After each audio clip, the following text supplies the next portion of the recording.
అదరగొట్టే కారం రంగు రుచి ఆచి కారం పొడి. నా పేరు సంగం వెంకటస్వామి, గ్రామం పెదవాపల్లె, హుజరాబాద్ మండలం, కరీంనగర్ జిల్లా. నేను నాకు జ్ఞానోదయం వచ్చిన కాడికి వెళ్ళి ఎప్పుడైతే చదువు 10th వరకు అయిపోయిందో మా అమ్మ నాన్న కష్టపడి చదివించారు. అప్పటికెళ్ళి బీజేపీ అంటే నాకు ప్రాణం. ఎందుకంటే ఒక ఎటువంటి మచ్చలేని పార్టీ అది స్థానికంగా. ఎందుకంటే న్యాయ పోరాటంలో ఒక భాగము. వెనకట వాళ్ళు ఎట్లా పోరాడారో ఇప్పుడు ఇది కూడా అదే పార్టీ అనే ఉద్దేశంగా ఆ పార్టీకి ఆకర్షిస్తున్నది. అప్పటి నుండి ఇప్పటి వరకు కూడా నేను ఎటువంటి ప్రలోభాలకు లొంగకుండా నాకు మొన్న మా హుజరాబాద్లో బై ఎలక్షన్లు వచ్చినా కానీ నీకు ఇన్ని ఇస్తాం అన్ని ఇస్తాం అని ఇచ్చినా కానీ నేను ఎటు తొలగకుండా పార్టీలోనే ఉన్నా. గతంలో కూడా నేను వార్డు మెంబర్గా కూడా చేసిన. ఆ క్రమేపక నాకు ఇప్పుడు సర్పంచ్ అవకాశం బీసీ జనరల్ అచ్చుడితో నేను పోటీ చేయడం జరిగింది. దానికి గాను నాకు లోకల్ కూడా కనీసం ఇంటికి పోయి లోకల్ కార్యకర్తలు ఇంటికి పోయి బతిలాడినా కానీ ఏ ఒక్కరు కూడా నాకు అసలే సహకరించలేదు. మరి నేను సరే ఇక్కడ రెబల్ గా ఉన్నారా అనుకుంటే కూడా వేరే వాళ్ళు కూడా ఎవరు లేరు. నేను నామినేషన్ వేసిన కాడికెళ్ళి కూడా లోకల్ కార్యకర్తలను అందరినీ బదిలాడుకుంటూనే ఉన్నా. ఇటు సరే సారు ఒకసారి మరి నాకు సపోర్ట్ కావాలి కదా, మరి నాకు ఆర్థిక సాయం కావాలి, నేను ఎటు చేసి గెలుపుతా, నన్ను ఊర్లో కూడా నువ్వైతే ఉత్తముని అని కూడా నన్ను సూచించారు. ఆ క్రమేపైనా సరేలే ఊరికి సేవ చేద్దాము, నాది పార్టీ అనేది కూడా కొంత పేరున్నది, మంచి పేరు. అందులో కూడా నేను మంచిగానే చురుగ్గానే పాల్గొంటా ఎప్పటికి గానీ. ఆ తర్వాత ఈ దైవ కార్యక్రమాల్లో కూడా మా విలేజ్ లో నేను ఎప్పుడు పాల్గొంటా అన్నట్టు, గుడి డైరెక్టర్ను కూడా. ఆ మంచి పేరుతోటి నేను కాకపోతే ఈ జై శ్రీరామ్ నినాదంతో, ఈ రామ మందిర నిర్మాణంతో, దానికి ఈ మనదే ఈ పార్టీ అనే ఉద్దేశంగా నా కుటుంబం మొత్తం అడ్జస్ట్ అయ్యారు. నాకు వెన్నుపడి ఓన్లీ ఈటల రాజేందర్ గారి దగ్గరికి పోయి నాకు సార్ సహాయం కావాలని కోరినందుకు నన్ను ఈ హుజరాబాద్ మండల్ పార్టీ ప్లస్ కరీంనగర్ జిల్లా అధ్యక్షుల వారు కూడా నన్ను బెదిరియడం జరిగింది.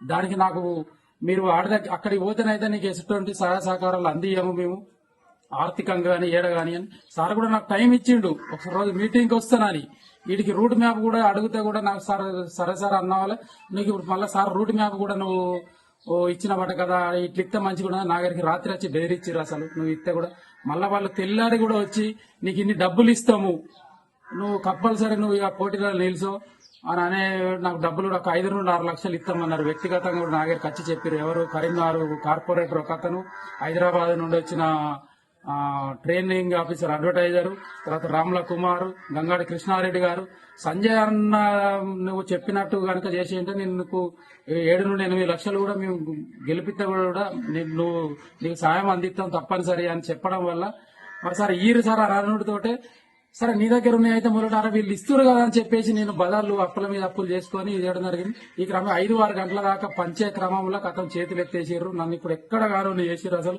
ఏదో అవ్వ పెట్టది అడక తిన్న చదరంగంలో నన్ను ఆడుకున్నారు ఇద్దరు రకం కలిసి. నేను పార్టీ బేసులనే పోయినా తప్ప గానీ ఆయన మధ్యలో ఇప్పుడు ఆవులు కొట్లాడుకొని లేగల దూడలు ఇరగొట్టినట్టు చేసిరు నన్ను. అయితే ఇప్పుడు నా పరిస్థితి మాత్రం ఘోరంగా ఉన్నది. సంజయ్ అన్న కూడా వచ్చి మధువాని గార్డెన్ లో ప్రతి వార్డు మెంబరు పోటీ చేస్తే నేను ఎంత ఖర్చు అయినా గానీ పెట్టుకుంటానని ఎందుకన్నా ఇటువంటి మాటలు మాట్లాడుకోవడం. మేము ఆర్థికంగా లేనోళ్ళము, నీ మాటలకు ప్రలోభపడి మేము త్యాగం చేసినాం. ఇవాళ నా పరిస్థితి ఏంది, రేపో మాపో అయితే చనిపోయేదంటే మాత్రం నీదే బాధ్యత నా సంజయ్ అన్న. నేను ఖచ్చితంగా చెప్తున్నా, ఈ పార్టీ మీద మీరు మా సొంత అమాయకులను ప్రేమికులను మాత్రం ఆటాడుకుంటే మాత్రం మంచిగా నాతోటే మీ పార్టీ మారాలి, లేకపోతే ఈ వ్యవస్థను మీరన్నా సస్పెండ్ కావాలన్నా. నేను బతిలాడి నా ఊళ్ళోకి పోయి కూడా సీనియర్ నాయకుల మీద కాళ్ళ మీద పడ్డాన్నా. నేను నాకు 2 బిడ్డలు ఉన్నారు ప్లస్ ఒక కొడుకు. నా కొడుకు కూడా RSS లో ఫుల్ టైం వర్కర్ అన్న. ఎందుకన్నా ఇటువంటి చావు దెబ్బ కొడతారు ఆయన అని చెప్పేసి మా సోటర్ల మీద ఏం కావాలన్నా పని చేసుకుంటే బతికేటోళ్ళం. పార్టీ నుండి ఏమన్నా రూపాయి ఆశించినామా? మీరే వస్తారు, మీరే పైసలు ఇస్తామంటారు, మళ్ళీ మీరే ఇవ్వకపోవడం ఏందన్నా. సరే ఆయన ఇంత సాయం చేద్దాం మనోడు కదా అని వస్తే అక్కడ అయ్యారు ఇక్కడ అయ్యారు. ఆఖరికి ఏం కావాలనుకుంటారు అసలు? ముందుకొచ్చే కనీసం చిన్నపిల్లలకి ఇప్పుడు మళ్ళీ ఈ రోజు బీజేపీ అని చెప్తే మాకే చెప్పబుద్ధి అయితే లేదన్నా. మీరంటే లీడర్లు ఎక్కడికెళ్ళి వస్తే ఎక్కడికెళ్ళో డబ్బులు సంపాదించుకుంటారు. మీరు పాపేపల్లికి పాదయాత్రకు వచ్చినప్పుడు కూడా వాయుపుత్రలో నీకు మీ అన్నం పట్టించిందన్నా. ఎవరనుకొని మీరు క్యాడర్ మీకు ఏం చెప్పిందో తెలుస్తలేదు. కనీసం ఇదైతే ధర్మంగా ఒక కుటుంబాన్ని మాత్రం మీరు బలి చేసిర్రన్న మీ మధువాని గార్డెన్ల ఆలోచనతోటి. అరే ఇట్లా ఉంటది కదా అని మీ టాకుతోటి ఇట్లా ఉంటది కదా అని మీరు ఇట్లా ప్రేరేపించినప్పుడు మరి ఇది నిజమా కాదా అని చెప్పేసి మీరు సాయం అందించిన వాళ్ళనో మీరు రానియ్యారు. ఇప్పుడు మా సొంతలో ఏం కావాలి? మేము అయితే ఉరి తీసుకునే పరిస్థితి అన్న ఇది. మీరు దీనికి ఏం సమాధానం చెప్తారో, నాకంటూ ఒక రూట్ దొరికేదంటే మాత్రం నేను ఢిల్లీకైనా వస్తానన్నా. నువ్వు దీని మీద ఏం స్పందిస్తావో స్పందించాలన్న. అంత బాధ కలుగుతుందన్న మాకు. అసలు తినబోదాం అంటే ఇప్పుడు తినబుద్ధి అయితే లేదు. ఊళ్ళో పోదాం అంటే నేను ఒక ఎలక్ట్రీషియన్, ఊళ్ళో పోయి ఒక పని చేసుకుందాం అంటే కూడా పని చేసుకోబుద్ధి అయితే లేదు. ఈ అప్పులు ఎట్లా కావాలి నా పరిస్థితి? సరే ఎవరో ఒకరు, ఆయన కూడా పార్టీ కదా, పార్టీలో గిన్ని వర్గాలు అనుకొని మా సొంతలో మీరు ఎందుకు అది చేస్తుర్రు? నీ ముందుకు పోదాం అనుకున్న వాళ్ళు ఎందుకు వర్క్ చేశారు? మరి ఊళ్ళో కూడా ఎవరు, మేము ఒక అతను సీనియర్ నాయకుడు అని ఉన్నాడు, నేను మిర్చీలు తినిపోయిన విద్యాసాగర్ అప్పుడు. ఇప్పుడు మరి ఇంటికి పోయి కూడా నువ్వు సీనియర్ కదా అన్న, ఎందుకు వస్తలేవనంటే కూడా నేను అంతే రాను తమ్మి, నీకైతే ఓట్లు వేయిస్తాను. మరి ఎక్కడ పోయినాయి నా ఓట్లని? బీజేపీ అని చెప్పుకొని తిరుగుడు ఎందుకన్నా? మీరు కూడా మీటింగ్లు ఎందుకు పెడతారు? మా సొంటి మీ నమ్మిన వాళ్ళని ఎందుకు బలి చేస్తున్నారు? మేము ఇలా పుట్ట చేత పట్టుకొని ఉన్నామన్నా. మేము రూపాయి బిల్లు ఇప్పుడు 22 లక్షల రూపాయలు అప్పైందన్న. నీకు పేపర్ తోటి సహా ఇచ్చిన చిట్టీలు కూడా ఉన్నాయి. అది నా కుటుంబమే వంచిన మీరు ఇస్తారా అంటే, నాకు చెప్పింది నిజం కదా, రాముల కుమార్ గారు చెప్పింది నిజం కదా. హైదరాబాద్ నుంచి ఈయన మన కరీంనగర్ కార్పొరేటర్ వచ్చిండు దగ్గర కూడా ఇంటికి. తర్వాత కృష్ణారెడ్డి వచ్చిండు ఒక నైట్. ఇదంతా ఏం కావాలి? ఎందుకు ఇట్లా మీరు ఆడుకుంటారు కుటుంబాలతోటి? ఒక మంచి అభిమానిని, బీజేపీ పార్టీ అభిమానిని ఎందుకు నర్వస్ చేస్తుర్రు? మీ స్వార్థాల గురించా మా కుటుంబాలను బలి చేసుకోవడం? మీరు గెలవడానికి కూడా మీరు మెప్పొందుకోవడం మమ్మల్ని బలి చేస్తుర్రా మీరు? ఇది ఏం పోకడబోతుందో తెలుస్తలేదు ఈ పార్టీ అయితే. ఒకప్పుడు అరే అని నమ్మేది, ఇంత వర్గపోర్లు పెట్టుకొని మా సొంతంలో బలి చేసుడు అయితే ఇది న్యాయం కాదన్న. మీకు తోచిన సాయం ఇప్పటికైనా చేసి మమ్మల్ని లాగరా.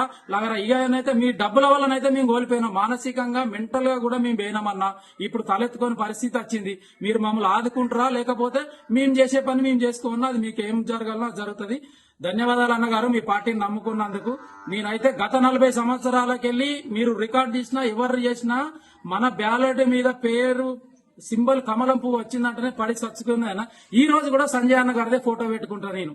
అవి అక్కడ నిదర్శనంగా కూడా ఉన్నది నాకు. ఎందుకన్నా మీరు ఇట్లా చేస్తారు? ఏ ఒక్కనాడు కూడా ఒక పార్టీకి చేయకోవట్లేదన్న నేను. మీరు కండవలు కప్పుకొని పక్క పొంటి ఫోటోలు దిగుడు లెక్క కాదన్నా, అంతకన్నా లోపల ఉన్నదన్న మాకు అభిమానము.